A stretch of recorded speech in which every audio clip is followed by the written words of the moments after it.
गजाननं भूतगणादिसेवितं कपित्तजम्बूफलचारुभक्षणम् उमासुतं शोकविनाशकारकम्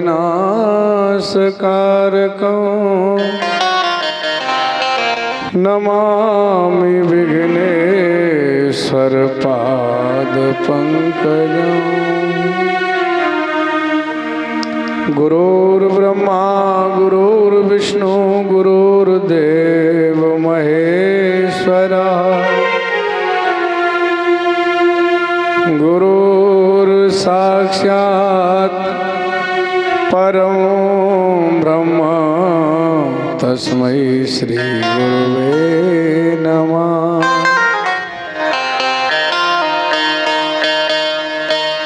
वसुदेवसुतं देवं कंसचारूढमर्दनं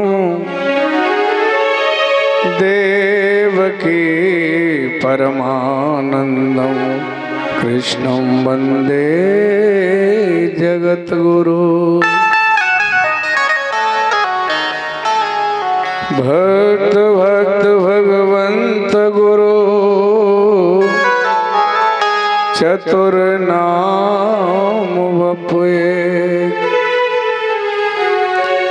तिनके पग बंधन करूं नासों विघ्न अनेक। सुखी रहे संसार सब दुखिया रहे न कोई। मोदीन अनाथ की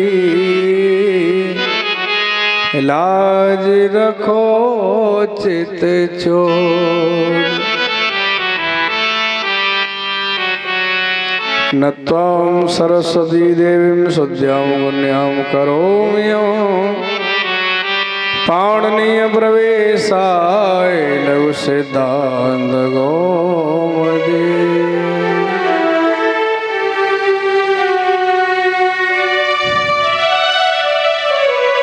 सभी भक्त आरती के लिए खड़े हो जाएं, भगवान की आरती करेंगे। खड़े हो जाएंगे।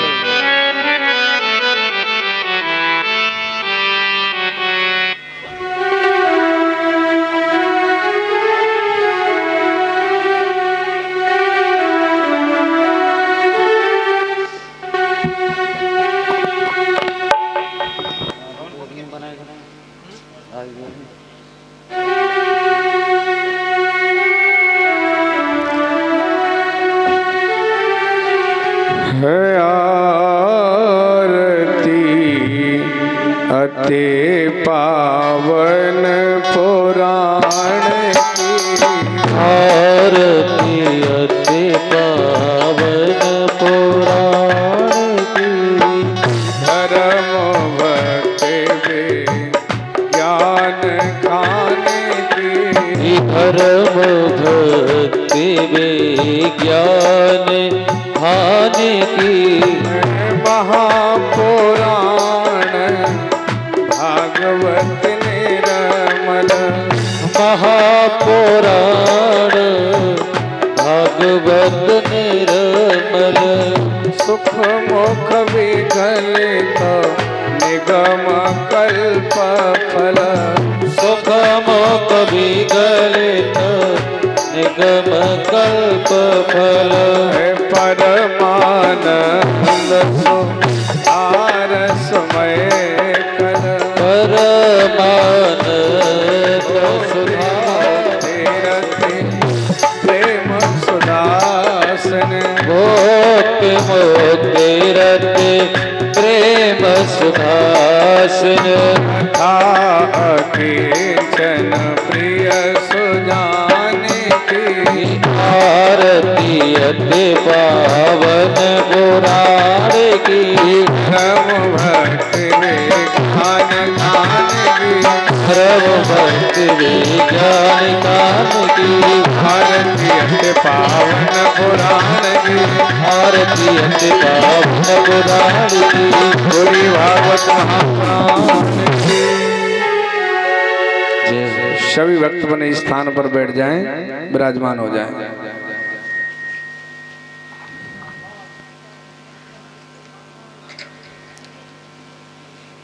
यज्ञपति जी बोलेंगे, भगवान की स्तुति गाएंगे। अधुरं मधुरं बदना मधुरं नैना मधुरं हसता मधुरं मधुर मधुर मदना मधुर नैना मधुर हसता मधुर हृदय मधुरं गवना मधुरं मधुरा पदे रखिला मधुरं हृदय मधुर कविना मधुर मधुरा द्विपदे रखिल मधुर वचना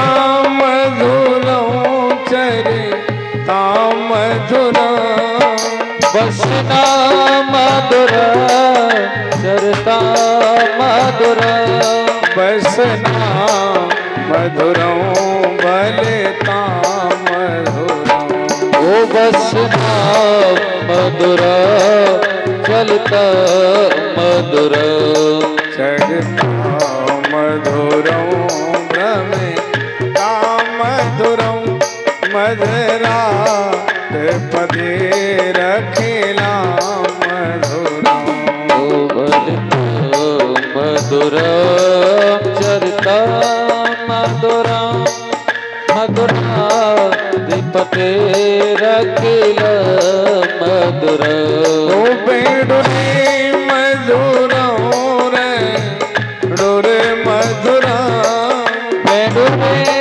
मधुर बेडुरे मधुर पाडे मधुरं पादो मधुरं पादो मधुर पादे मधुर नेत्रा मधुरं सख्या मधुरं मधुरा पदे रखिला मधुरं ओ नित्य मधुर सख्या मधुर मधुरा दीपते रखिल मधुर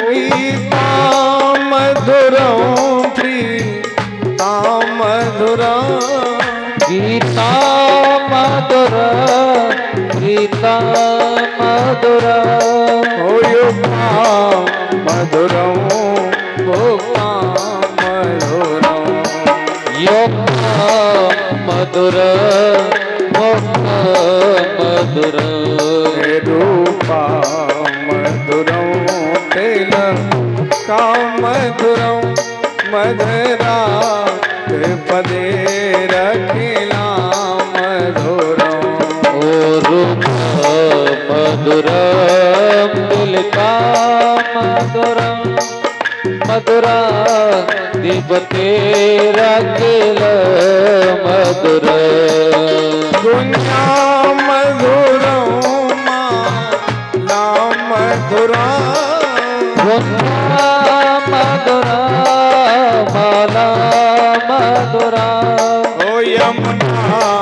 मधुरम बीची मधुरम यमुना मधुरा बीती मधुरा सलिला मधुरम कलला मधुरम मधुरा पदे रखिला मधुरम सलिला मधुरम रमता मधुरम मधुरा दीपके रखिला मधुरा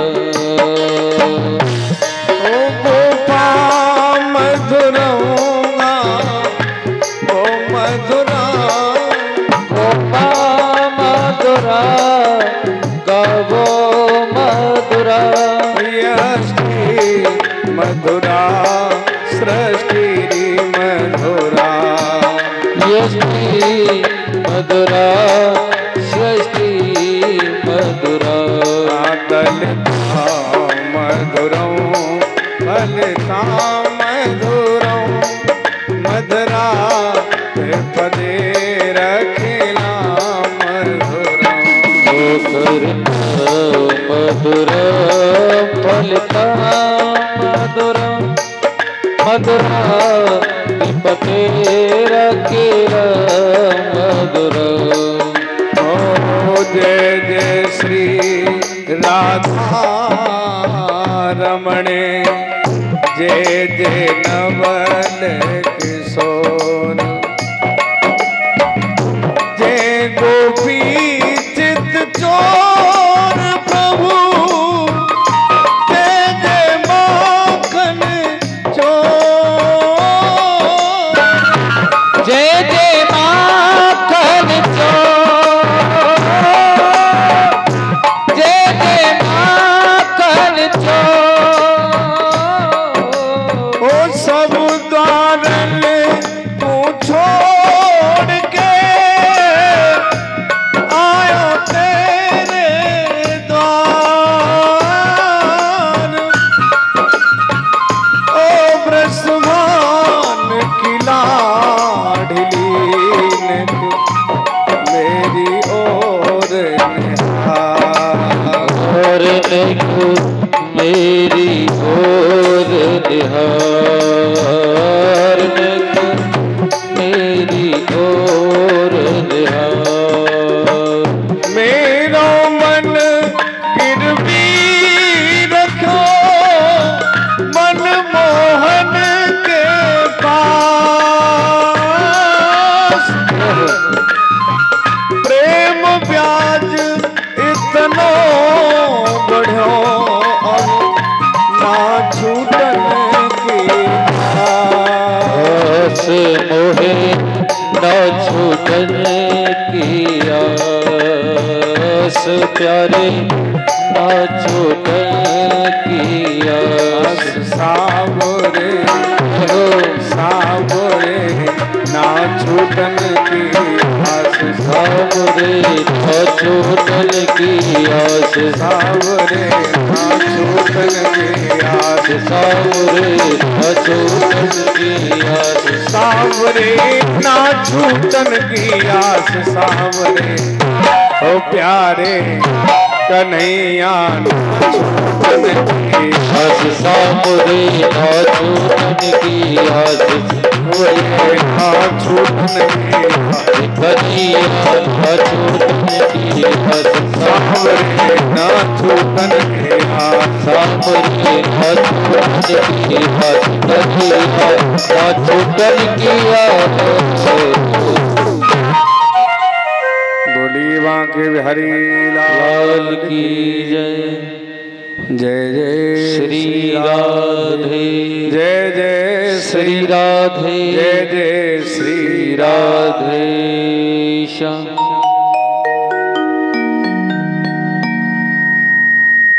आज कथा का द्वितीय दिवस।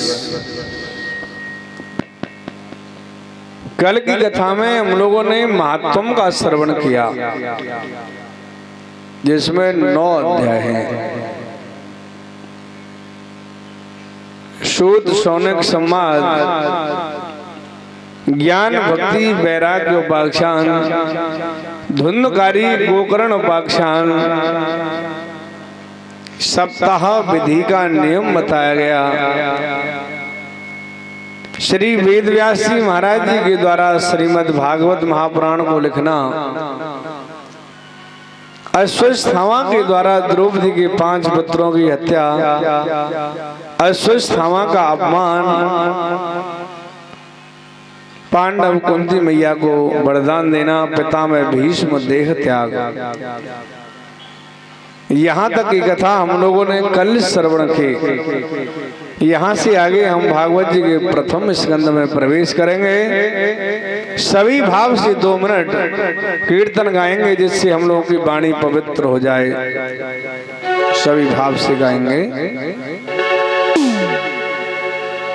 ओ ठाकुर हमोरे रमण बिहारी, हम हैं रमण बिहारी के।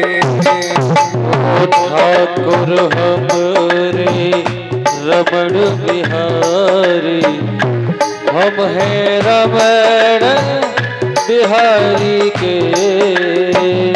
ठाकुर हमरे रमण बिहारी, हम हैं रमण बिहारी के। ठाकुर हमरे रमण बिहारी, हम हैं रमण बिहारी के। साधु सेवा धर्म हमारा, कामुन दुनिया तारी से। साधु सेवा धर्म हमारा, कामन दुनिया सारी से। है हो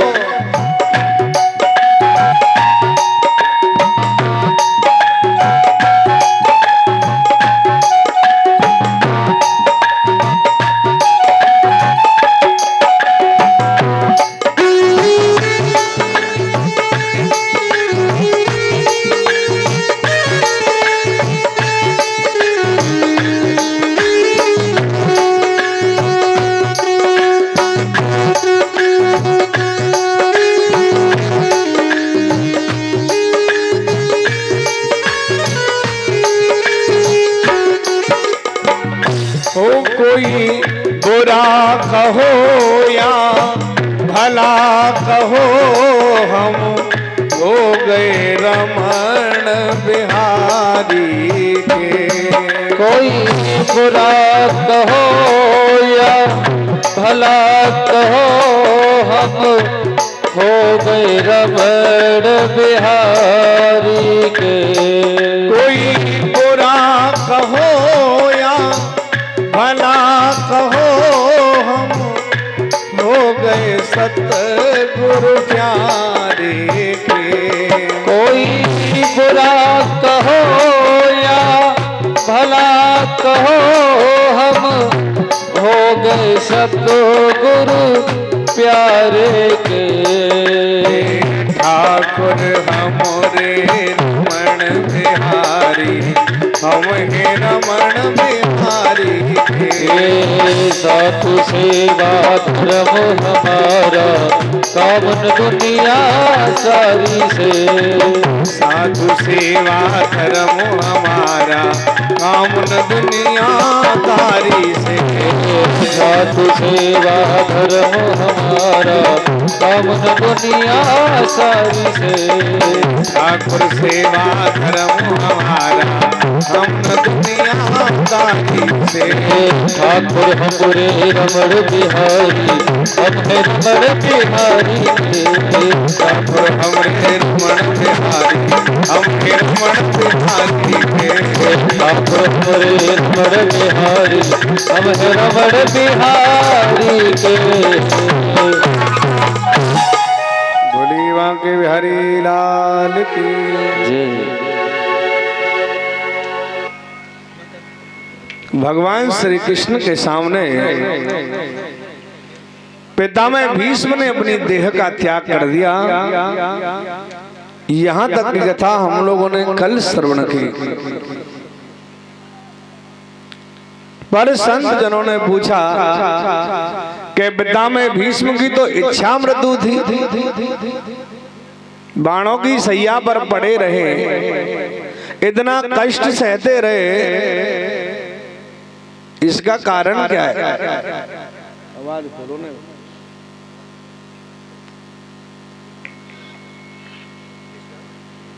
इसका कारण बताओ। कई संत अपने अपने मत के अनुसार बताते हैं कि पितामह भीष्म ने अपनी देह का त्याग इसलिए नहीं किया कि वो प्रतिज्ञा में बंधे हुए वचनबद्ध थे कि जब तक मैं हस्तिनापुर को 14 से सुरक्षित नहीं देख लूंगा तब तक प्राणों को नहीं त्यागूंगा। अब इस समय हस्तिनापुर 14 से सुरक्षित है, सुरक्षित हाथों में है, इसलिए पितामह भीष्म ने अपनी देह का त्याग किया। पर दूसरा कारण बताते हैं, जैसा हम कर्म करेंगे उसी के अनुसार हमें फल भोगना पड़ेगा। पर ये मत सोचना कि इस जन्म में नहीं मिला तो मिलाएगा ही नहीं, चाहे 1000 जन्म के बाद क्यों न भोगना पड़े, भोगना जरूर पड़ेगा। तो यही बात पितामह भीष्म ने भगवान कन्हैया से पूछा था कि मैं 100 जन्मों से राजा हूं, मैंने ऐसा कोई पाप नहीं किया जिसका परिणाम मुझे भोगना पड़ा।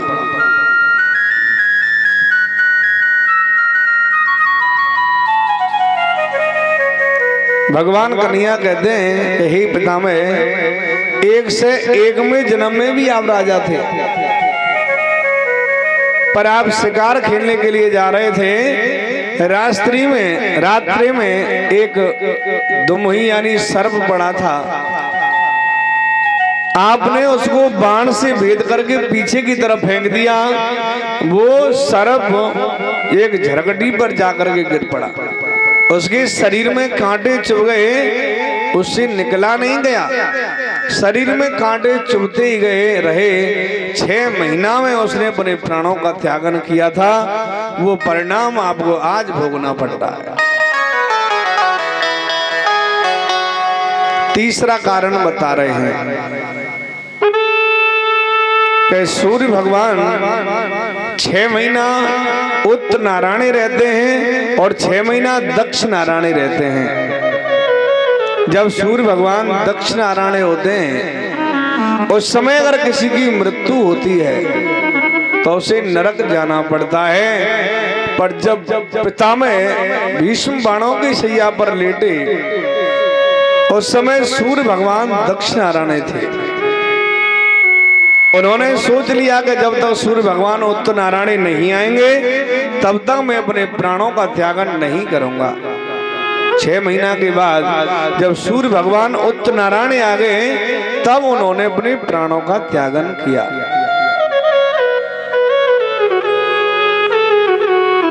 इस प्रकार से पितामह भीष्म ने देह त्याग दी। भगवान श्री कृष्ण पांडवों से कहते हैं कि मैं कुछ समय के लिए अर्जुन को अपने साथ ले जाता हूँ। क्यों? क्योंकि बहुत साथ मेरे साथ ही रहा है अर्जुन बहुत दिन से। अगर मैं अकेला जाऊंगा तो मेरा मन नहीं लगेगा। अर्जुन को भगवान श्री कृष्ण द्वारका में ले गए। बहुत समय द्वारका में रहे। अर्जुन से कहा कि अर्जुन अब मेरा समय जाने का हो गया है। क्यों? क्योंकि भगवान श्री राम जी इस धरती पर 13,000 वर्ष तक रहे और भगवान श्री कृष्ण 125 वर्ष।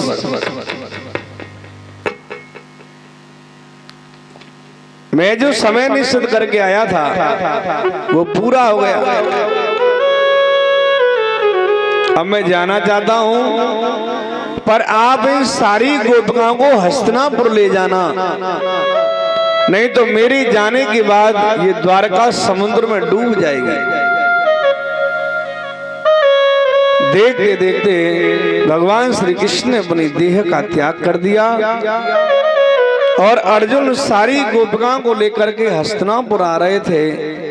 रास्ते में कुछ भीलों के बच्चे खेल रहे थे। उन्होंने कहा कि इतनी सारी स्त्रियों को एक ही व्यक्ति ले जा रहा है। तो दूसरे बच्चों ने कहा ले जाने दो ना। क्यों? क्योंकि ये अर्जुन है।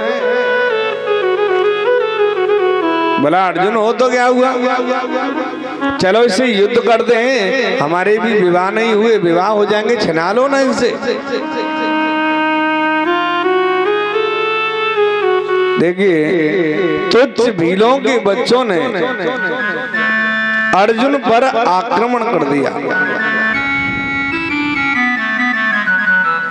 जिस अर्जुन के गांडीव की टंकोर को सुनकर के गर्भिणियों के गर्भ गिर जाते थे। एक क्षण भर उनके सामने कोई महारथी टिकता नहीं था। ऐसे अर्जुन से तुच्छ भीलों के बच्चों ने गोपिकाओं को लूट लिया। उस अर्जुन का एक भी बाण चला नहीं। क्या हो गया उसको? चला ही नहीं। भक्तों ये समय की बात होती है। कभी किसी का समय अच्छा होता है, कभी किसी और का समय अच्छा हो जाता है, क्योंकि ये सब माया का चक्र है।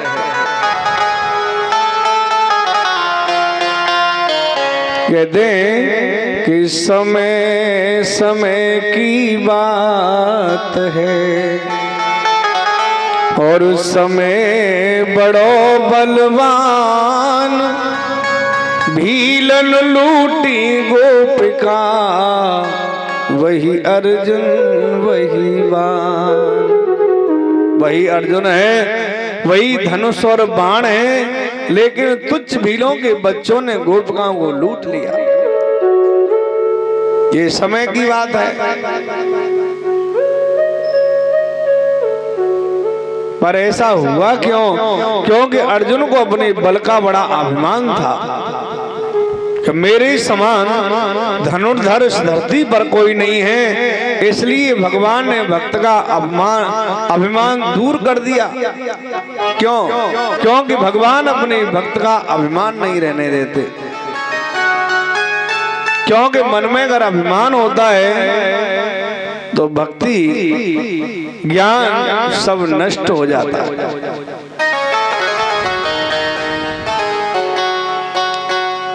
सारा अभिमान चूर चूर हो गया कि जिस अर्जुन की गांडीव के टंकोर के सामने कोई एक क्षण भर टिकता नहीं था, आज उसी अर्जुन से तुच्छ भीलों के बच्चों ने गोपिकाओं को लूट लिया।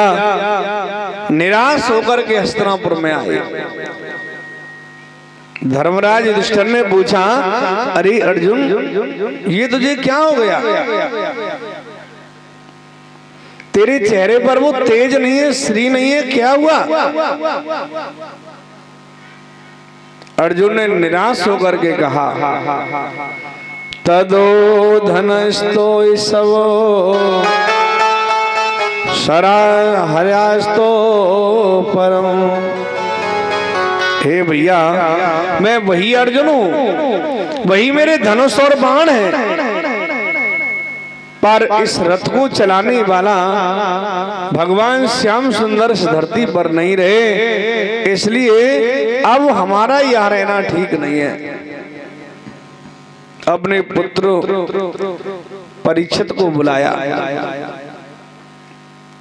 और परीक्षित महाराज से राज्य अभिषेक दिया और पांचों पांडव द्रौपदी के सहित हिवारे में गलने के लिए चले गए। हिवारे में जाकर के गल गए। परीक्षित महाराज ने राज्य संभाला, बहुत बलवान हुए, उन्होंने दिग्विजय की है, संसार पर विजय प्राप्त कर लिया।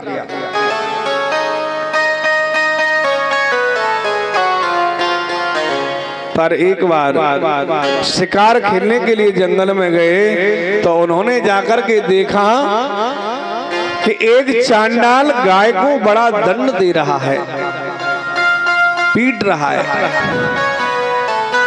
परीक्षित महाराज ने देखा कि मेरे राज्य में तो संत और ब्राह्मणों का बड़ा सम्मान किया जाता है, ये कौन है गाय को इतना दंड दे रहा है? परीक्षित महाराज ने पूछा, भैया तू कौन है? इस गाय को इतना दंड तू क्यों दे रहा है? पर वो बोला नहीं। दोबारा से पूछा कि बता दे, नहीं तो मैं तेरी जीवन लीला खत्म कर दूंगा। जैसे ही परीक्षित महाराज ने बाण चढ़ाया और मारने के लिए तैयार हुए तो हाथ जोड़ के निवेदन करने लगा, महाराज जी मैं कलयुग हूं, तो अब इस गाय को इतना दंड क्यों दे रहा है? बोला, महाराज जी मेरे युग में ऐसा ही होगा। जिन लोगों का सतयुग द्वापर त्रेता में जो सम्मान होता था, उन्हीं का सम्मान मेरे युग में नहीं होगा। और भक्तों, जिनकी हमें सेवा करनी चाहिए वो अनाथ घूम रहे हैं। सबसे बड़ा काम है कि हम अपने माता पिता की सेवा करें, गौ माता की सेवा करें, पर ये सब नहीं करते तो क्या करते हैं?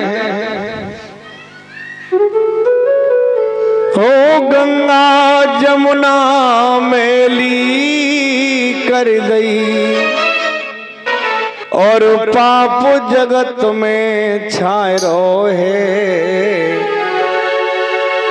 और माता पिता को रोटी नाई पर कमा देवी जाए रहे, पर कमा देवी जाए रहे, पर कमा देवी जाए रहे। जिन माता पिता की सेवा करनी चाहिए उनके लिए रोटी नहीं है, और परिक्रमा गोवर्धन की लगा रहा है। उस परिक्रमा से कुछ होगा नहीं होगा, उसका हमें कुछ भी फल नहीं मिलेगा, क्योंकि सच्चे देवता तो हमारे माता पिता घर में बैठे हैं। अरे गंगा जमुना मैली कर गई और पाप जगत में छाए रहे, और माता पिता को रोटी नाई पर कमा देवी जाए रोहे, पर कमा देवी जाए रोहे, पर कमा देवी जाए रोहे।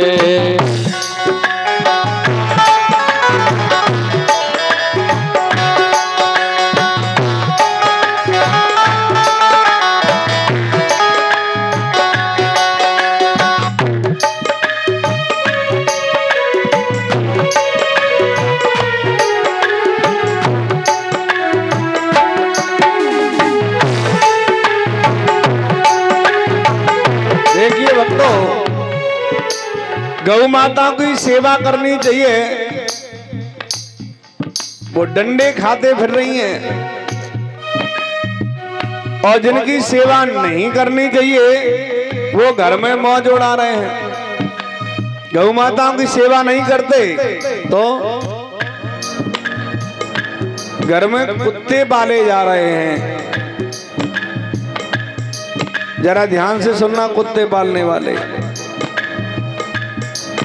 अरे गौ माता की सेवा छोड़ी, ओ गौ माता की सेवा छोड़ी, कुत्तन को बिस्कुट लाए रोहे।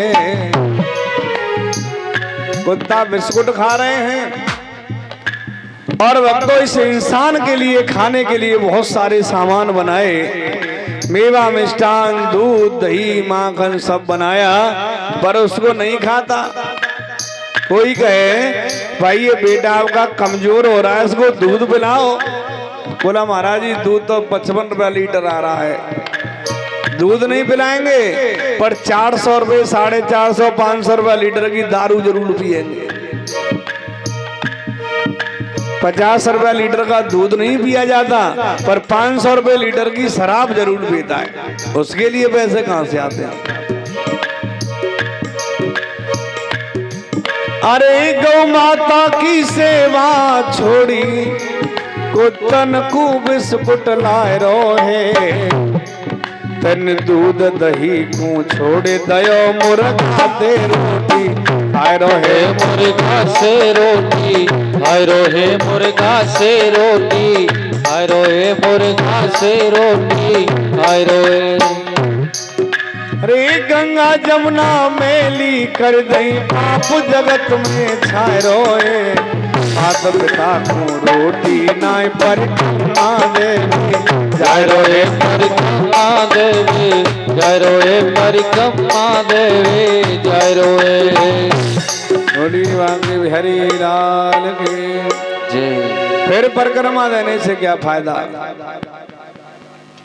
जिनके घर में माता पिता दुखी हैं उनके लिए खाने के लिए भोजन नहीं है, वो चाहे परिक्रमा लगाए, चाहे काशी हरिद्वार जाए, चाहे 4 धाम जाए, कहीं भी जाए, कोई फायदा होने वाला नहीं है। राजा परीक्षित ने आवाज लगाई कि इस गाय को इतना दंड क्यों दे रहा है महाराज जी? मेरे युग में ऐसा ही होगा, क्योंकि धर्म के 3 चरण टूट चुके हैं, बस एक ही बचा है। कलयुग में न यज्ञ रहेगा, न तप रहेगा, न ज्ञान रहेगा, न कुछ भी रहेगा। देखिए कथा हो रही है, इतना बड़ा काम है, इतने लोग बैठे हैं और रात को सपना चौधरी बुला ले, फिर गांव में आदमी समांगे नहीं। ये कलयुग का प्रभाव है कि हमारी जो बुद्धि है ना वो विषयों में फंसी हुई है, तो हमारी बुद्धि विषयों में ही काम करेगी। क्योंकि यहाँ जो लोग आएंगे उनके जीवन के पाप निकल जाते हैं, वैसे तो गलती से वो यहाँ आएंगे नहीं, क्योंकि पाप निकलना नहीं चाहते। कथा में बैठेंगे तो पाप निकलेंगे और वो नहीं चाहते कि पाप निकले, इसलिए आएंगे नहीं। और गलती से आ भी जाएं तो चले जाएंगे, यहाँ का चुनाव बेकार है, क्योंकि उनके पाप यहाँ से उनको उठा ले जाएंगे। क्योंकि कथा का तो काम है कि वो हमारे पापों को ही निकालेगी।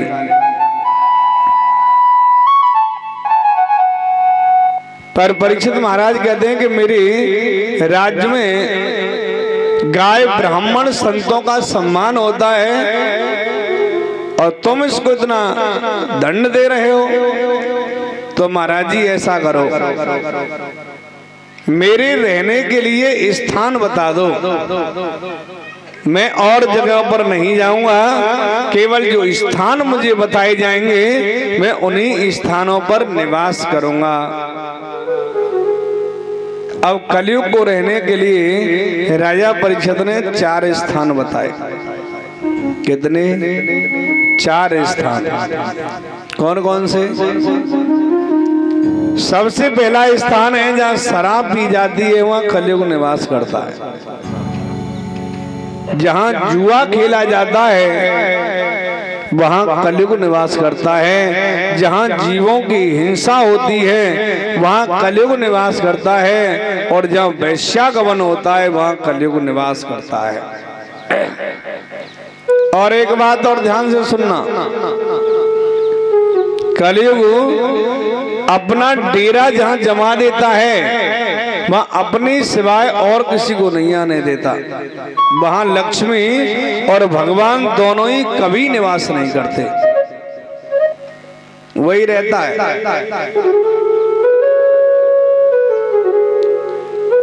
अब कलयुग ने कहा महाराज जी सबरे स्थान गलत गलत ही बता दी, एक स्थान तो कोई बढ़िया बता दो।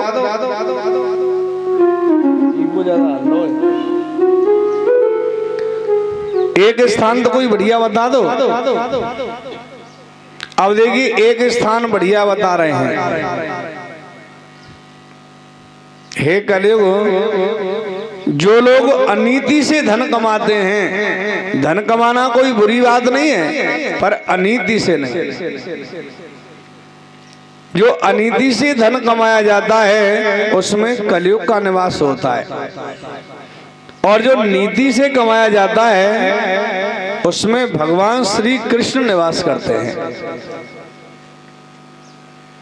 5 स्थान बताए तो कलयुग ने कहा महाराज जी मेरे युग में ये कथा भागवत बहुत हुआ करेंगे, कथा में भी बैठने का स्थान बता दो ना।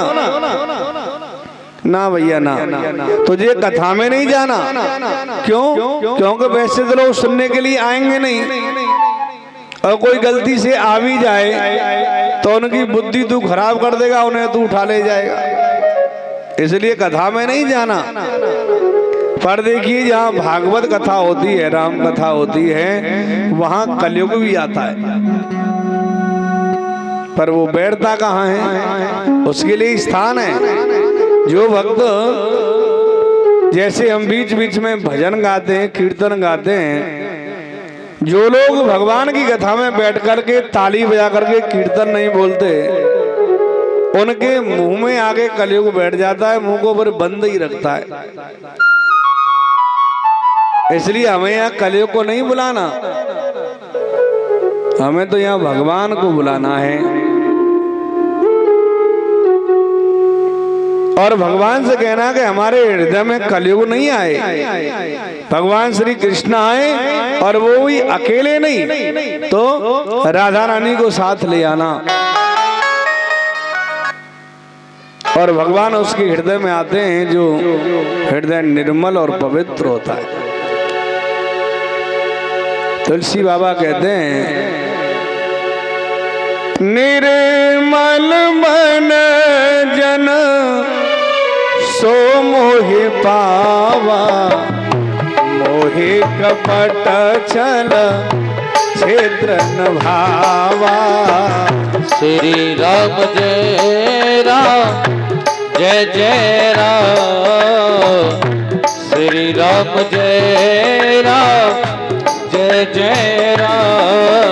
ओ निर्मल मन जन सो मोहि पावा, मोहि कपट छल क्षेत्र न भावा। श्री राम जय राम जय जय राम, श्री राम जय राम जय जय राम।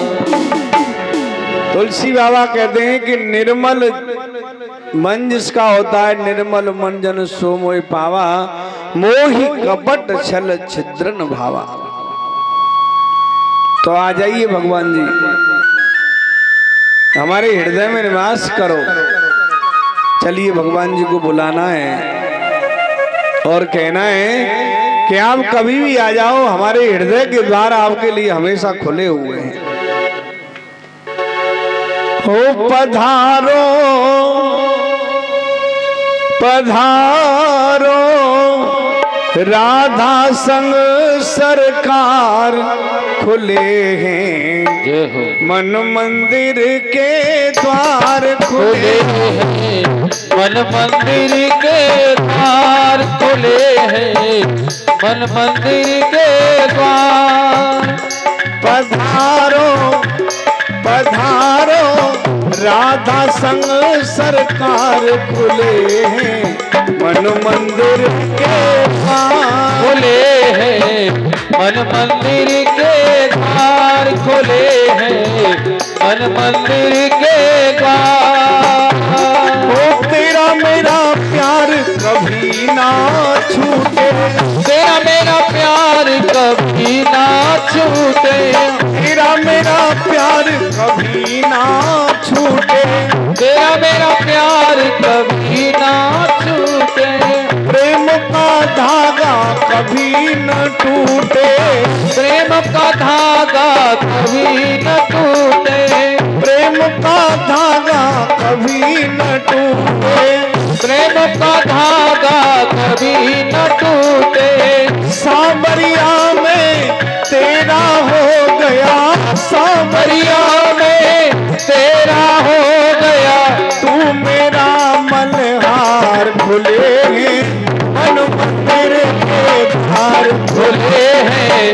मन मंदिर के द्वार खुले हैं, मन मंदिर के द्वार।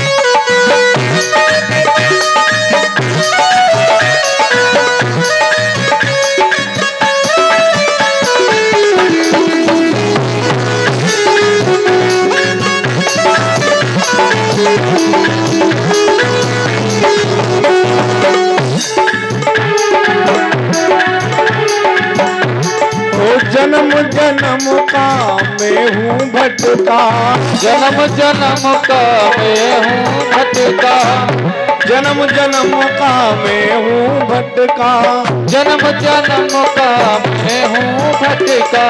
बेड़ा आज भंवर में अटका, बेड़ा आज भंवर में अटका, बेड़ा आज भंवर में अटका, बेड़ा आज भंवर में अटका। सावरिया में तेरा हो गया, सावरिया में तेरा हो गया। तू मेरा मल्हार खुले हैं, मन मंदिर के द्वार खोले हैं, मन मंदिर के द्वार खुले हैं, मन मंदिर के द्वार खुले हैं, मन मंदिर के द्वार।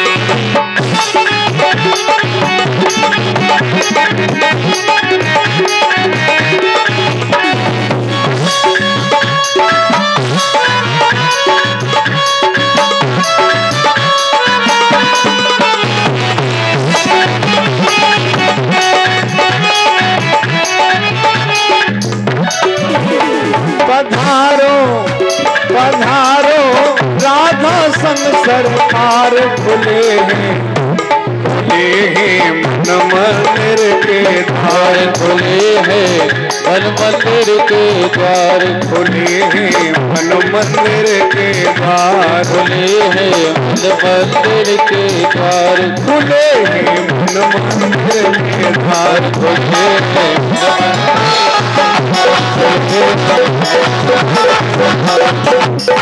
बोली हमारे लाल की जय। जय जय श्री राधे, जय जय श्री राधे, जय जय श्री राधेश्याम।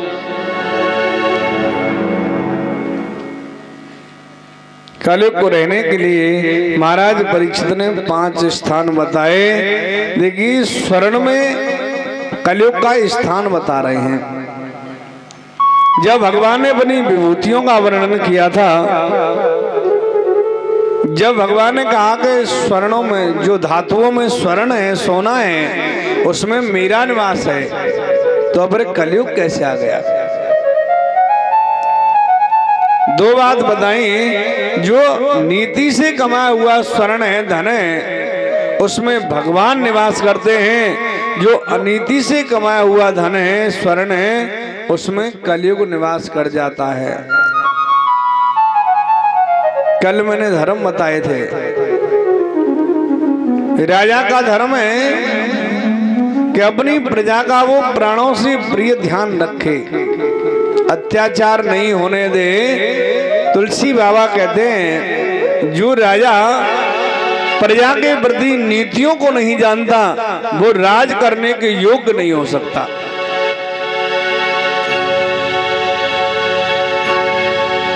दान का धर्म बताया कि धन कमाना कोई बुरी बात नहीं है, अच्छी बात है, खूब कमाओ।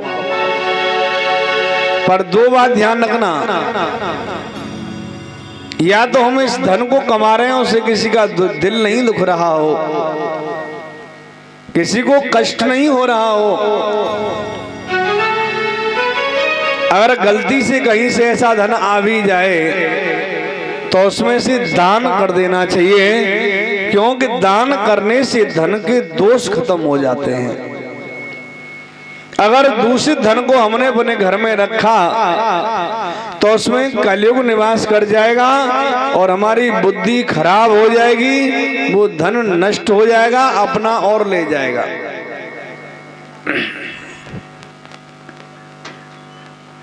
सबसे पहले कलयुग ने राजा पर ही प्रकोप किया, राजा की खोपड़ी पर बैठ गए, क्योंकि राजा सोने की मुकुट पहनते थे।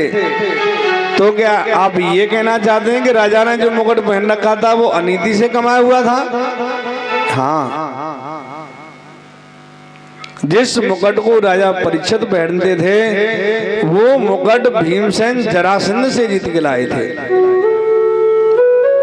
पांडवों ने उस मुकुट को कभी नहीं पहना, पर पांडवों को जाने के बाद परीक्षित ने पहन लिया, उसी में कलयुग निवास कर गया। सो राजा की बुद्धि खराब कर दी। दूसरे दिन राजा शिकार खेलने के लिए गए। सुबह से शाम तक शिकार खेलते रहे। शाम को प्यास लग रही थी, समीक ऋषि के आश्रम पर पहुंच गए और जाकर के समीक ऋषि से कहा कि महाराज बड़ी प्यास लग रही है, थोड़ा पानी मिलेगा? पर वो समाधि में तल्लग्न थे। राजा प्यास से चिल्लाता रहा, ऋषि की समाधि नहीं खुली। तो राजा के मन में एक भाव आया कि ऋषि लोग ढोंग कर रहे हैं, हमारे कोष से इनके लिए अन्न आता है, हमारे यहाँ से इनकी सेवा होती है, पर एक राजा को पानी नहीं पिला सकते, ये ढोंगी है। क्रोध आ गया। वहीं पर एक मृतक सर्प पड़ा था, उस सर्प को राजा ने उठाया और समीक ऋषि के गले में डाल करके चले आए। राजा तो आ गए, पर समीक ऋषि के पुत्र श्रृंगी ने देखा आकर के, तो उनके पिता के गले में सर्प पड़ा है। पूछा कि ये सर्प मेरे पिता के गले में किसने डाल दिया? बोला ये तो राजा डाल गए। श्रृंगी ऋषि समीक ऋषि के पुत्र थे, उन्होंने सोचा विचारा नहीं और तुरंत हाथ में जल लेकर के कहा कि मर्यादा के नाश करने वाले राजा, चाहे भगवान श्री कृष्ण इस धरा पर नहीं रहे हों, पर भी संतों का सतत नहीं गया, मैं आपको दंड देने में स्वयं सक्षम हूं। बिना सोचे विचारे राजा परीक्षित को श्राप दे दिया।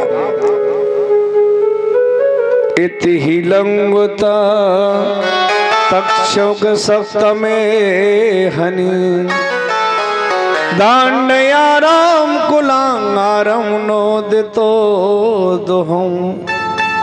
ही मर्यादा के नाश करने वाले राजा, मैं आपको श्राप देता हूं कि जिस सर्प को तूने मेरे पिता के गले में डाला है, वही सर्प तुझसे आज से 7 में दंशित करेगा और तेरी मृत्यु हो जाएगी, तू मर जाएगा।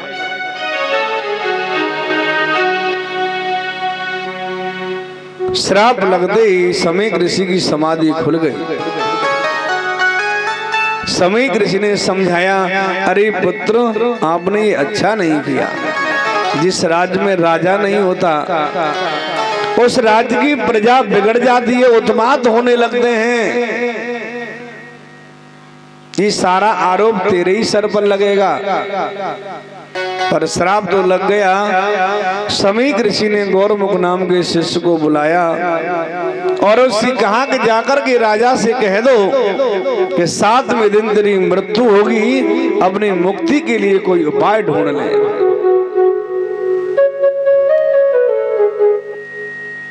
जैसे ही राजा ने जाकर के मुकुट खोला तो राजा के मन में विचार आया कि मैंने तो एक संत का अपमान कर दिया। भक्तों, संत चाहे जैसा हो, भागवत जी में ऐसा लिखा है कि संत चाहे केवल कपड़ा रंग के हो, चाहे एक भी गुण उसके अंदर न हो, तो भी वो 10 ब्राह्मणों के बराबर होता है। ऐसा भागवत जी में लिखा है, नाम साधु 10 विप्रह। और मैंने एक इतनी बड़ी संत का अपमान कर दिया, इसका मुझे दंड मिलना चाहिए। क्योंकि भक्तों, संत ब्राह्मण विद्वानों का सत्संग मिल जाए, इसका तो कहना ही क्या है। लेकिन रामायण में तुलसी बाबा तो इतना कहते हैं कि संत का दर्शन भी हो जाए, उससे भी हमारे जीवन के पाप कट जाते हैं, ऐसा आदेश किया है। दरस परस मुख मंजन पाना, कटहि पाप कहे वेद पुराणा। श्री राम जय राम जय जय राम, श्री राम जय राम जय जय राम। तरस परस मुख मंजन माना, कटहि पाप कहे वेद पुराणा। श्री राम जय राम जय जय राम, श्री राम जय राम जय जय राम। दरस परस मुख मंजन पाना, कटहि पाप कहे वेद पुराणा। संत के दर्शन करने से हमारे जीवन के पाप कट जाते हैं, ऐसा वेद और शास्त्र कहते हैं। और मैंने एक संत का अपमान कर दिया। इतनी देर में गौरव नाम के शिष्य आए और कहा कि हे राजा, ज्यादा प्रायश्चित मत करो। क्यों? क्योंकि आपने जो अपराध किया है उसका दंड आपको मिल गया है। क्या दंड मिला है? गौरमुख नाम के शिष्य ने कहा कि तुम्हारी मृत्यु हो जाएगी, आप मर जाएंगे आज से 7वें दिन। राजा ने कहा कि मैं मर जाऊंगा, इस बात का मुझे दुख नहीं है, क्योंकि संसार में एक दिन सभी को मरना तो है ही, पर मेरी मृत्यु होगी कैसे? बोला, ऋषि ने श्राप दिया है कि सर्प के काटने से आपकी मृत्यु होगी। और भक्तों, अगर सर्प के काटने से किसी की मृत्यु होती है तो उसे नरक जाना पड़ता है। राजा ने कहा मैं मर जाऊंगा, इस बात का मुझे तनक भी दुख नहीं है, पर मेरी मृत्यु एक सर्प के काटने से होगी, बस इतना ही मन में खेद रह गया। चलो फिर भी मैं संत के श्राप को स्वीकार करता हूं। राजा ने अपने पुत्र जन्मेजय को बुलाया और राज जब से किया, सारे राजपाट को छोड़ करके गंगा जी के पावन तट पर विराजमान हुए। सब विद्वान संत ब्राह्मण को एकत्रित किया और सभी के सामने उन्होंने एक प्रश्न रखा कि महाराज जी, जल्दी मरने वाले की मुक्ति का उपाय क्या है? जिसको जल्दी मरना है उनकी मुक्ति का उपाय क्या है? अब देखिए, राजा को तो पता है कि वो 7 दिन नहीं मरेगा, 7वें दिन ही तो मरेगा, पर जिनको ये पता है कि मुझे 7वें दिन मरना है, वो बेचैन हो रहा है, उनका निश्चित है। पर हमारा तो 1 मिनट का निश्चित नहीं है, पता नहीं कब मौत आ जाए, पर हम निश्चिंत बैठे हैं। भजन अभी तो थोड़ी कर लें, अभी बुढ़ापा थोड़ी ना आया हो। अब इस बात की गारंटी कौन लेता है कि तुम बूढ़े हो गई मरोगे? क्योंकि मृत्यु और भगवान दोनों के लिए हम लोग तैयार खड़े हैं। जो भी पहले आ जाएगा उसी को स्वीकार कर लेंगे, क्योंकि मृत्यु अटल सत्य है, एक दिन आएगी जरूर। कब आ जाए ये हमें नहीं पता। जो 7 दिन में मरने वाला भूल चल रहे उड़ा रहे हैं। अभी थोड़ी नहीं करना भजन, अभी तो आराम से घूमो फिरो, आनंद लो।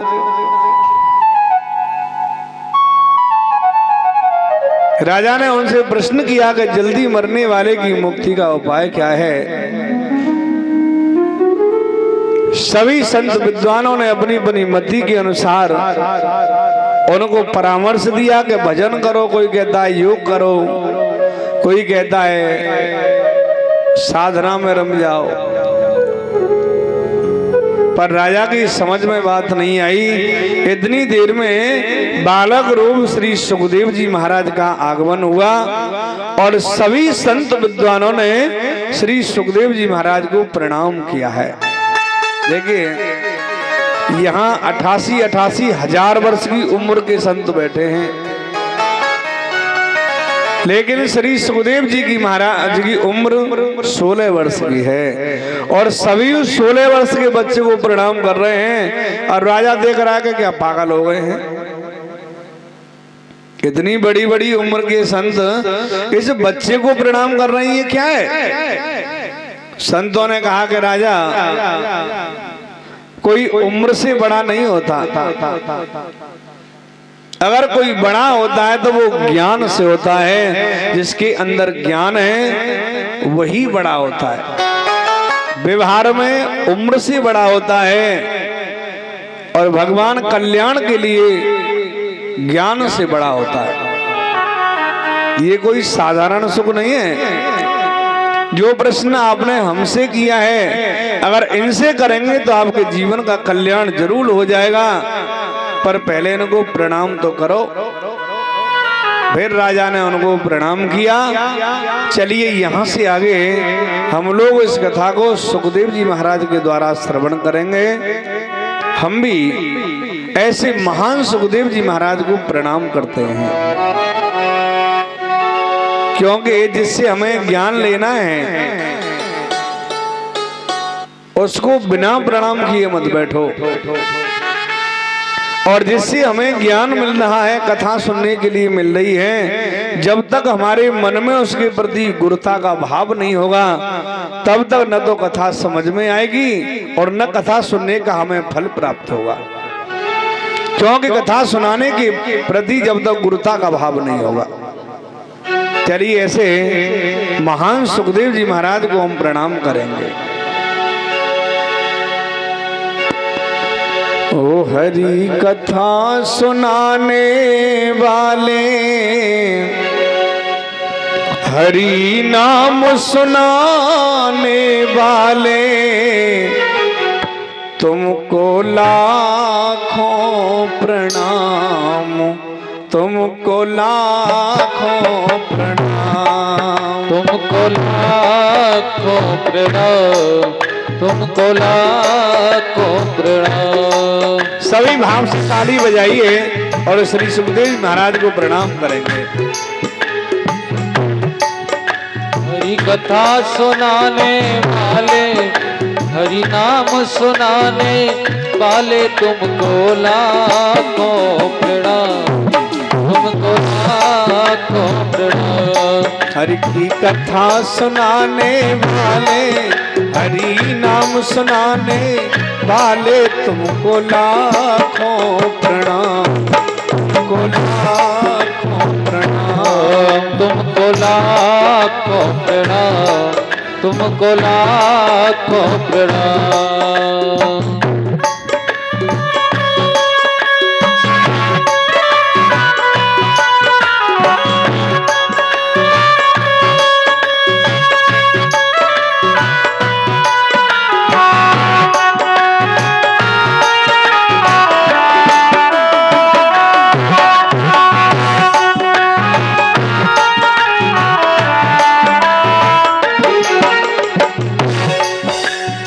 लेकर विष का प्याला जा रहे थे हमके गाला, हम लेकर विष का प्याला जा रहे थे हमके गाला, लेकर विष का प्याला जा रहे थे हमके गाला, लेकर विष का प्याला जा रहे थे हमके गाला। सुधा पिलाने वाले, जय हो अमृत बरसाने वाले तुमको लाखों प्रणाम, तुमको लाखों प्रणाम। तुमको लाखों प्रणाम, तुमको लाखों प्रणाम। की कथा सुनाने वाले, हरि नाम सुनाने वाले तुमको लाखों प्रणाम, तुमको लाखों प्रणाम। तुमको लाखों प्रणाम, तुमको लाखों प्रणाम। जय हो।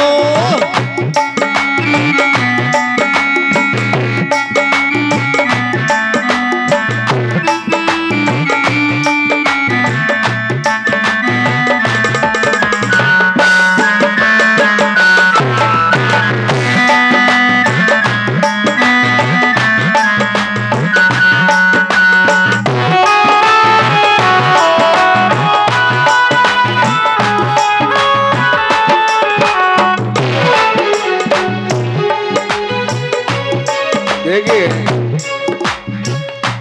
हमारी वाणी में इतनी ताकत नहीं है कि हम उनके गुणानुवाद भी गा सकें, फिर भी प्रयास कर रहे हैं। हम शीश झुका के गावे तेरा पार क्या हम पावे, शीश झुकाते गावे तेरे पार क्या हम पावे। शीश झुका के गावे तेरा पार क्या हम पावे। शीश झुकाते गावे तेरा पार क्या हम पावे।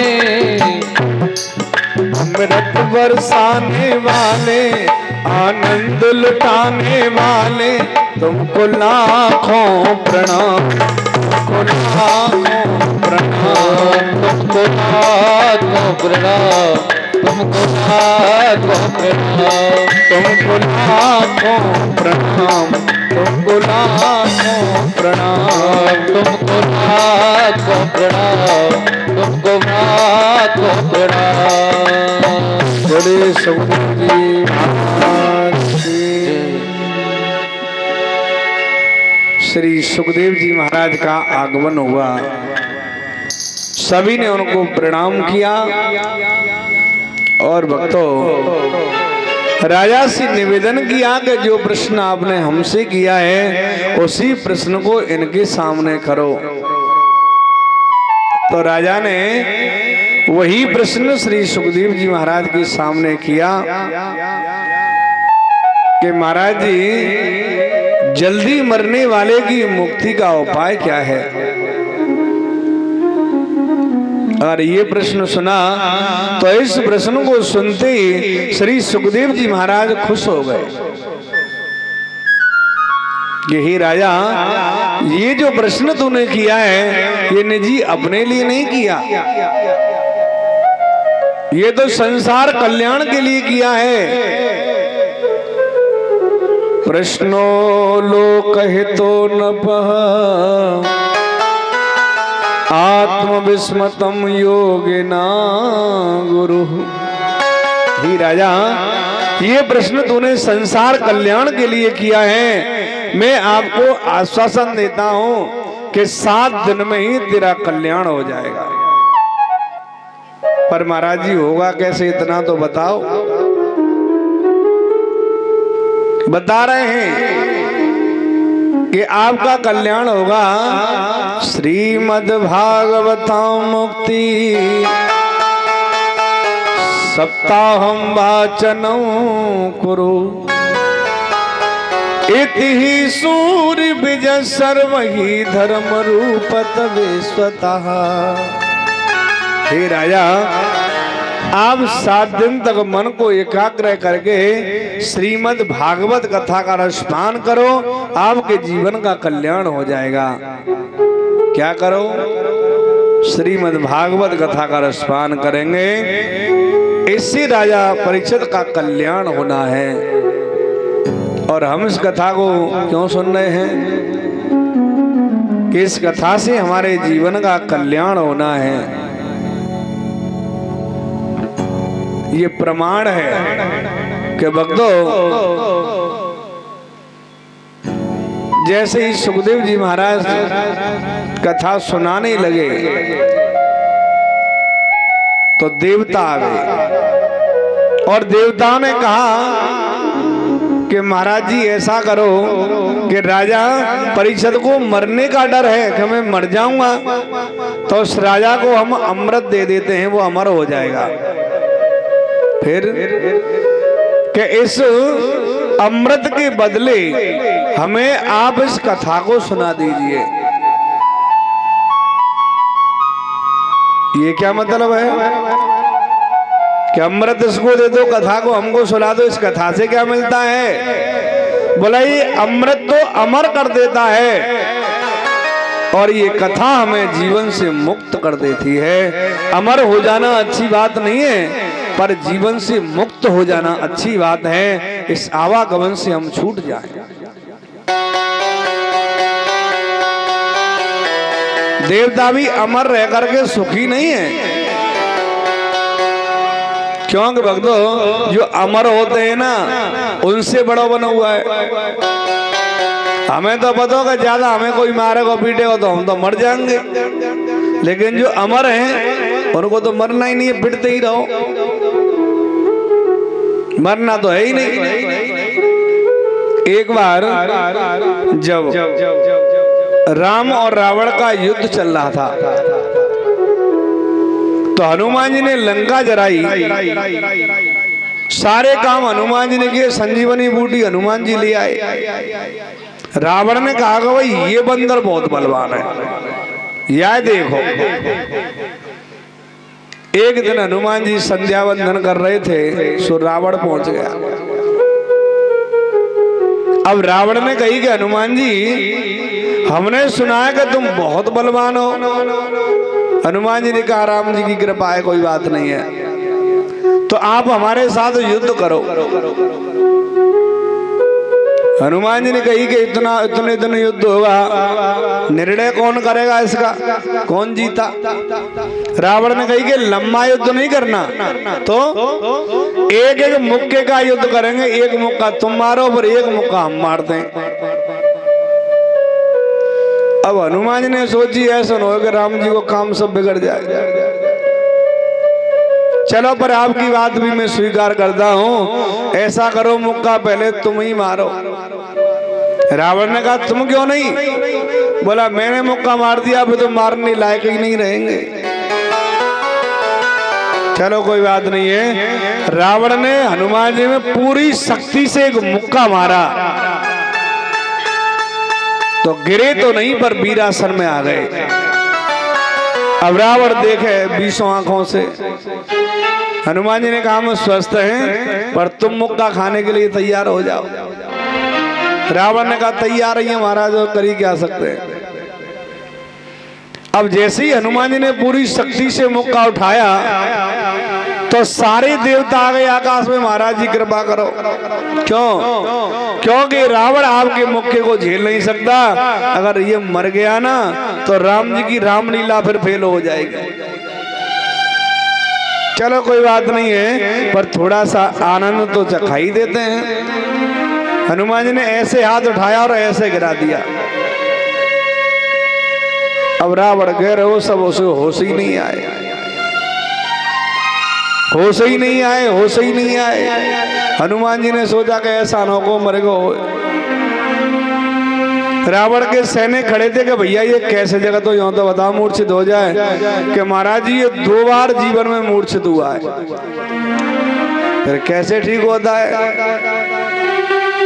कि इसको ना बड़े बूढ़े बुजुर्ग जो होते हैं उनकी जूती में पानी करके पिलाओ तो उसमें आ जाएगा। फिर हनुमान जी ने बड़ी सेवा करी, जैसे तैसे उसमें आया। अब देखिए रावण ने किसी की भी बड़ाई नहीं की। राम ने रावण को मारा था, उनकी भी बड़ाई नहीं की, लेकिन रावण हनुमान जी की बड़ाई कर रहा है। कपिबल विपुल सराहन लागा, ये बंदर जरूर बलवान है। या को कुछ इंतजाम हो तो युद्ध जीत सकता है, नहीं कोई मतलब ना भैया। अब रावण चला गया। रावण ने कही भाई ऐसा करो, जा बंदर है अकेले घेर के मारो। अब रावण ने 4 प्रकार की सेना भेजी। पैदल सेना, रथ सवार, घुड़सवार, हाथी सवार। बोला सब एक साथ इनको युद्ध में मारो। अब रामादल में देखी कि हनुमान जी को घेरने के लिए इतनी बड़ी सेना आ रही है, तो लक्ष्मण भैया ने कही कि प्रभु हनुमान जी को कुछ इंतजाम करो। बोला तुम चुपचाप बैठे रहो, हनुमान जी अपने आप कर लेंगे इंतजाम। अब देखिए चारों सेनाओं ने हनुमान जी को घेर लिया। अब हनुमान जी ने सोची कि मैं संबंध कैसे लड़ूंगा एक संग। अरे हनुमान जी ने सोची कि हम बहु राम जी की कृपा है। अब सारी सेना एक साथ झपटी तो हनुमान जी ने हाथी को उठाया और दूसरे हाथी वाले के ऊपर पटक दिया। घोड़े वाले को उठाया तो दूसरे घोड़े वाले पर पटक दिया। सब सेना खत्म, पैदल सेना बची। अब पैदल सेना हनुमान जी के सामने कैसे टिके जब योद्धा नहीं टिक पाए? तो उसने सोचा कि भाई ऐसे कब्जे में नहीं आएगा, पीछे से आक्रमण करो। अब जैसे ही पैदल सेना पीछे आई तो हनुमान जी पूंछ में लपेटे और उठाया पृथ्वी और मार दिया, खत्म। कुछ थोड़े बहुत बचे रावण के पास पहुंचे। रावण ने पूछा कि बंदर मर गया? बोले नहीं महाराज, बंदर नहीं मरा, वो सेना सब मर गई। पागल हो, कितनी सेना मर गई कि महाराज जी कुछ कहो मत। उसके सामने कोई टिकाई नहीं। रावण ने कहा मूर्ख हो, जब सामने कोई नहीं टिक रहा था तो पीछे से चोर हमला करते कि महाराज जी जो आगे आए वो तो नेकादरे टिके हुए, पर जो पीछे आए वो तो टिके ही नहीं, गए। अब हनुमान जी ने कहा कि भाई पीछे क्या हुआ? कि महाराज पूंछ ने लपेट के मार दिया। अब हनुमान जी की पूंछ की प्रशंसा रावण सुनना नहीं चाहता। बोले ये पूंछे कटवाओ। अब रावण ने कही कि ऐसा करो, अमर सेना भेजो जो मरे नहीं, जो मरती नहीं है, अमर सेना रावण ने तैयार की और हनुमान जी के पास भेजी। अब हनुमान जी ने सोचा कि भाई ये काम खराब है, जो मरेगी नहीं उससे युद्ध कैसे करूं? फिर चलो कोई बात नहीं, भगवान राम जी की कृपा है। अब राम जी घबराए, लक्ष्मण जी घबराए कि अमर सेना आ रही है और वो हनुमान जी से लड़ेगी। तो हनुमान जी से पूछा कि भैया तू इससे कैसे लड़ेगा? बोला लड़ेंगे, आप चिंता मत करो। जैसे ही हनुमान जी के सामने अमर सेना आई, उनको पता है कि ये मरेगी तो नहीं, तो हनुमान जी ने क्या किया पता है? अपना आकार बढ़ाया और सारी सेना को पूंछ में लपेट लिया और पूंछ में लपेट के आकाश में उड़ गए। वहां उड़ गए जहाँ इस पृथ्वी और आकाश की जो ये दूरी है कि ऊपर वाले नीचे नहीं आते, नीचे वाले ऊपर नहीं जाते। सारी सेना को वहां छोड़ा है, यहाँ बने रहो तुम अमर। अब सैनिक ने पूछा, रावण ने पूछा सैनिकों से कि बंदर मर गया? कि नहीं महाराज, बंदर तो नहीं मरा। अब ये तो नहीं कह सकते कि सेना मर गई क्योंकि अमर सेना है। सेना कहाँ गई? महाराज मरी तो नहीं पर गई। कहाँ गई? बोला बीच में लटक रही है, ना ऊपर है ना नीचे। अगर मरने वाले होते तो मर भी जाते, पर वो तो मर ही नहीं रहे, लटक रहे बीच में। बोला ऐसा कैसे हुआ? कि महाराज फिर आप हमें डांटेंगे। पूंछ में लपेट के, बोला पूंछ का ही नाम मत लो, बस पूंछ से मुझे नफरत है। अब रावण ने सोचा कि भाई अब अमर सेना भी फेल हो गई, सब सेना फेल हो गई, जब बंदर मैं ही देखूं। सो हनुमान जी संध्या बंदन कर रहे थे और जो पूंछ का नाम लेते हैं हनुमान जी की रावण ने पीछे से जाकर के पूंछ पकड़ ली और ऐसे करके खोपी लगा ली। बोला यार पूंछ है उखाड़ ही दूं। अब रावण सोच रहा था पीछे मुड़ेगा या कुछ करेगा, पर हनुमान जी ने तो मुड़े और न कुछ किया। तो क्या हुआ, मुड़े नहीं, पूंछ ऐसे पकड़ रखी थी, रावण को लेकर के ऊपर उड़ गए। अब पहले तो सोच रहा था कि पूंछ उखड़ जाए, अब हनुमान जी ऊपर उड़ रहे हैं आकाश में, पूंछ से लटके लटके रावण करा हे भगवान जी पूंछ नहीं उखड़े, नहीं मैं तो गिर के ही मर जाऊंगा। अब कह रहा कि पूंछ नहीं उखड़े। हनुमान जी ने सारे अंतरिक्ष में रावण को घुमाया। रावण ने कही भैया तेरे हाथ जोड़ रहा हूं, तुम मोह उतार कैसे नीचे, नहीं मैं मरे। इस प्रशंसा को देख करके जो अमर है वो मानता नहीं है। हमें तो पता है कि मरना है, कभी न कभी मर ही जाएंगे, लेकिन जो लोग अमर हैं उनकी दुर्गति ज्यादा है। आकाश में बने रहो अमर, वही छोड़ दिया हनुमान जी ने। देवताएं अमर, उनको कभी दैत्य भगा देते हैं स्वर्ग से, कभी कोई और आक्रमण कर देता है और डोलो मारे मारे। यही बात देवता कहते हैं कि जो कथामृत है उसको हमें दे दो और राजा परीक्षित को अमर कर दो।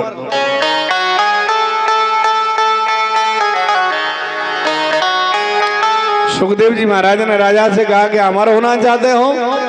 नहीं महाराज, मैं मुक्त होना चाहता हूँ, इसलिए मुझे अमृत नहीं चाहिए, मुझे कथामृत चाहिए, इसलिए इस कथा को आप मुझे सुनाओ।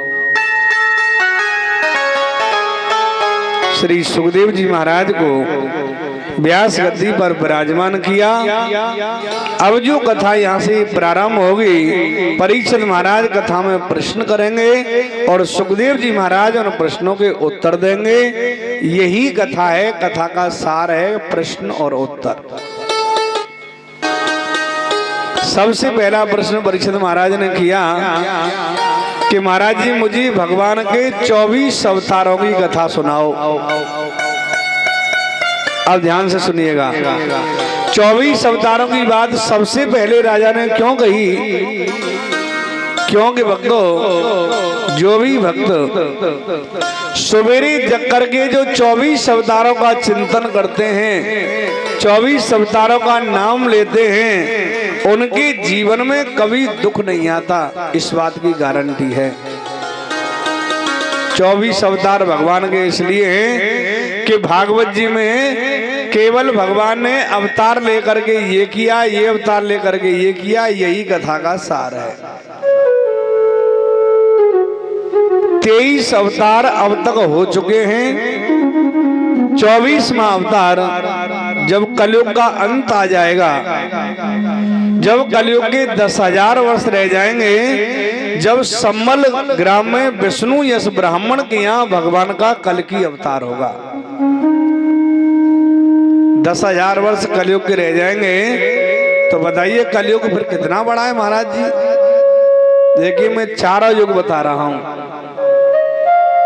सतयुग की आयु है 12,96,000 वर्ष की,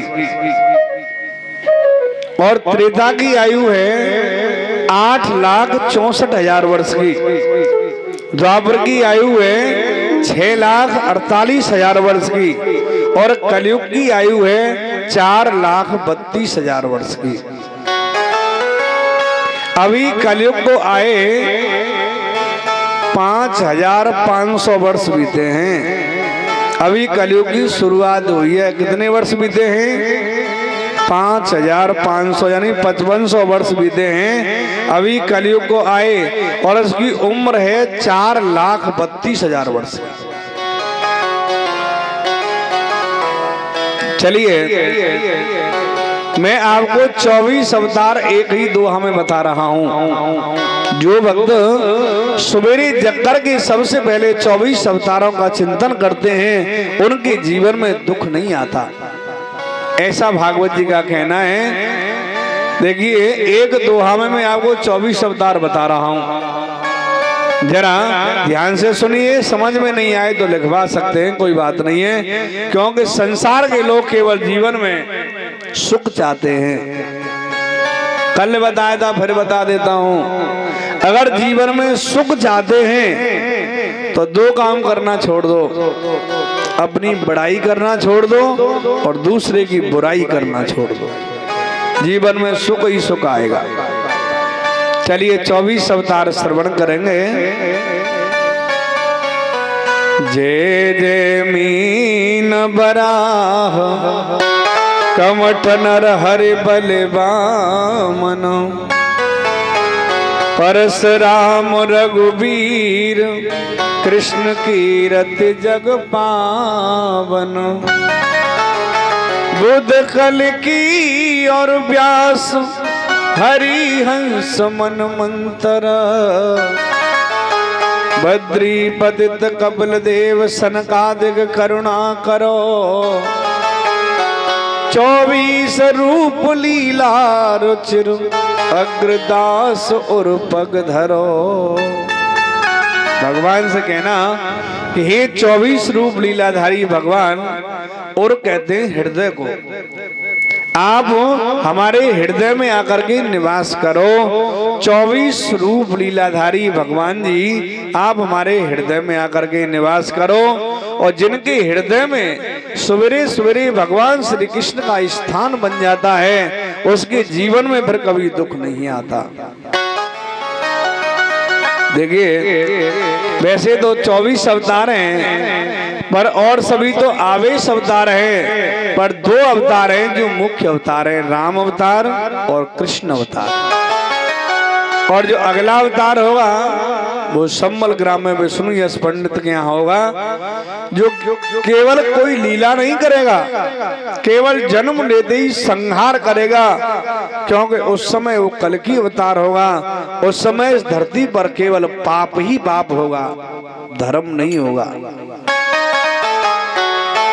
कहते हैं हो अब के संबल नगरी आवे गो कन्हैया बंसी बारो, अब के संबल नगरी आवे गो कन्हैया बंसी बारो, कन्हैया बंसी बारो, यशोदा को राज दुलारो,